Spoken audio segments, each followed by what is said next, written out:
సమోసా ఇలా చేయండి. అచ్చం మనం బయట కొనుక్కున్నట్లు చాలా బాగుంటాయి. మైదా పిండిలోకి కొంచెం ఉప్పుని, ఆయిల్ని వేసుకొని ఒకసారి అంతా మిక్స్ చేసుకొని వాటర్ వేసి పిండిని కలుపుకొని 10 నిమిషాల పాటు పక్కన పెట్టి చిన్న చిన్న ముద్దల కింద చేసుకొని ఫ్లోర్ పైన పొడి పిండి చల్లుకుంటూ మనకి ఎంత వీలైతే అంత పలుచగా ఒత్తుకోవాలి.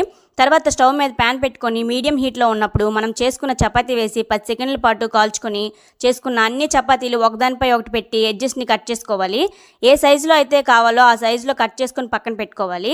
అలాగే ఎక్స్ట్రా ఉన్న వాటిని కట్ చేసుకుని ఆయిల్లో వేసుకుని స్టఫింగ్లోకి వేసుకుంటే బాగుంటుంది. స్టఫింగ్ కోసం చిన్న చిన్నగా కట్ చేసుకున్న ఆనియన్స్లోకి పచ్చిమిర్చిని, కొత్తిమీరని, ఉప్పుని, కారంని వేసుకొని మిక్స్ చేసుకొని మనం ముందుగా ఎడ్జెస్ని కట్ చేసుకున్నాం కదా ఎక్స్ట్రా ఉన్న వాటిని ఆయిల్లో ఫ్రై చేసుకొని వాటిని స్టఫింగ్లో కలిపితే బాగుంటుంది. ఒక సమోసా షీట్ని తీసుకొని మైదాపిండి పేస్ట్ అప్లై చేసుకొని సమోసా షేప్లో ఫోల్డింగ్ చేసుకొని లోపల స్టఫింగ్ పెట్టి ఆయిల్ మీడియం హీట్లో ఉన్నప్పుడు మనం చేసుకున్న సమోసాలను వేసి వేయించుకున్నట్లయితే మనకు అచ్చం బయట దొరికే సమోసాల్లా చాలా బాగుంటాయి. Thank you for